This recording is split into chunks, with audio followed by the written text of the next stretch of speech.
First off, I want to say we brought the end of the world back here with us. Oh my god, again? The trailer for the new season of Umbrella Academy has dropped and gave us a very brief glimpse of one of the most out-of-this-world characters we've seen yet, Carmichael, the somewhat evil goldfish in a bowl atop a robotic body. But what exactly is his purpose? What is it that he's going to do exactly? In this video, I'll be taking a look at Carmichael's original role in the comics, including the part that he played in the Umbrella Academy Dallas that the second season seems to be taking after, and how he could fit into this version of the Umbrella Academy that is actually quite a bit different from what we see on the page. So sit back, chill with your pet goldfish, and get ready for some weirdness. Let's dive right into it. Okay, so despite being a sort of important character in the comics, we didn't see the stylish goldfish in the first season of the Umbrella Academy. Instead, his role was largely filled by the handler, who acted as, arguably, the main antagonist of that first go-round. I mean, you could actually argue that it was Leonard or Vanya or heck, even Hargreaves himself, which wouldn't exactly be too hard of a sell, but anyways. So despite not appearing before, it is looking like Carmichael will be popping up in season 2. But that of course begs the question, what kind of role is he going to play going forward?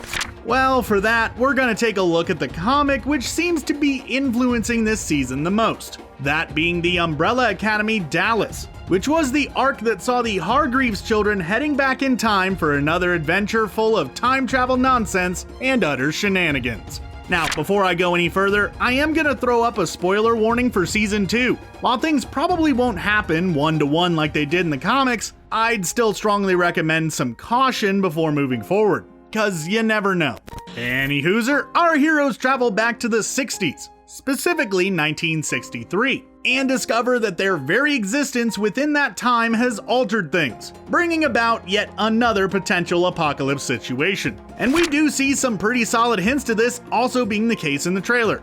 And by hints, I mean they pretty much blatantly tell us as much. In the comics, they find out that the world is ultimately going to be brought to an end by a massive nuclear war, which is a direct result of President John F. Kennedy meeting Reginald Hargreaves. So, as you would expect, Five steps up and decides to do what he does best, drink too much, and correct the timeline. In this case, by assassinating Kennedy on the day that he was supposed to be taken out in Dallas. You know, the thing that actually happened.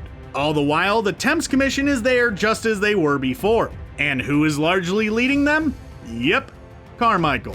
Carmichael serves as a sort of catalyst for a lot of stuff that happens in the comic, including providing a lot of information that Five and crew need to get the plot moving forward. So yeah, he's kind of an important part of the whole affair. So what could this mean for his role in the second season of the show? Well, he'll more than likely serve as a pretty major source of exposition, and probably even a sort of antagonist, especially if Five continues to defy the commission the way he did the first time around. I could see Carmichael coming into the story pretty early on in it. See, at one point in season 1, the handler points out to Five that, even if she were to be taken out, someone would just be put in place to fill her same role and finish her job. Now, if I were a betting man, which I'm not because I'm terrible at gambling, I would say that we will find out that Carmichael is the replacement she was hinting at, which would make sense, since she kinda got shot in the face at the end of the first season, and therefore probably isn't kicking around somewhere. Then again, this is a show that deals with time, so who really knows? Anyways, Carmichael will probably come in and initially play along with the Hargreaves, since, you know, time is kinda messed up now, since the world didn't end in 1963, at least not last that I checked. And who better to fix things than the people who more than likely were the ones to mess it up in the first place? Of course, he'll probably wind up betraying them at some point. Since again, the commission isn't exactly big fans of the Umbrella Academy after they spent the entire last season trying to muck with the predetermined course of time. You know, that thing that the commission is meant to protect and make sure happens exactly the way that it's meant to. So yeah, if the comics are anything to go by, we will probably be seeing Carmichael initially helping the Hargreaves children as a somewhat hesitant ally. If that does happen, maybe, just maybe, he'll meet the same end as his comic counterpart. That is, being swallowed whole by a rather perturbed number 5. Would at least make for a rather interesting and potentially satisfying season finale. So what do you think Carmichael's role will be in the Umbrella Academy Season 2? Let me know your thoughts down in the comments below. I'll be down there for a bit personally after this video gets posted. Also, be sure to subscribe to Screen Rant for more awesome videos just like this each and every day. Thanks for watching, and stay safe out there.